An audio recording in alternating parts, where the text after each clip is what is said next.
It covers your plan for the military overthrow of the United States government. I presume, Mr. President, you're prepared to back up that charge? I am prepared to brand you for what you are, General. A strutting egoist with a Napoleonic power complex and an out-and-out traitor.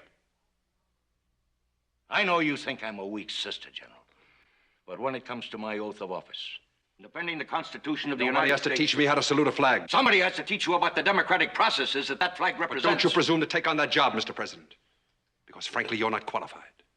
Your course of action in the past year has bordered on criminal negligence. This treaty with the Russians is a violation of any concept of security. You're not a weak sister, Mr. President. You're a criminally weak sister.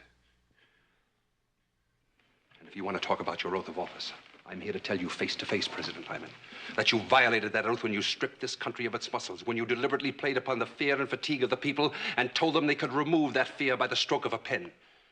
And then when this nation rejected you, lost its faith in you, and began militantly to oppose you, you violated that oath by simply not resigning from office and turning this country over to someone who could represent the people of the United States. And that would be General James Mattoon Scott, wouldn't it?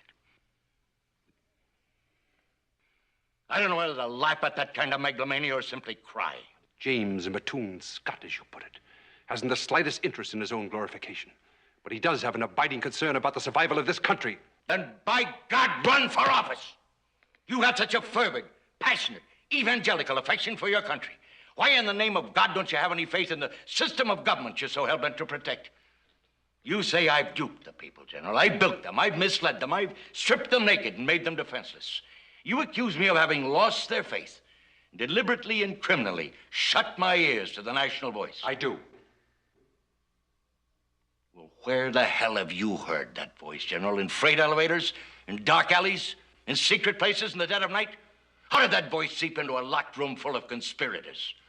That's not where you hear the voice of the people, General, not in this republic.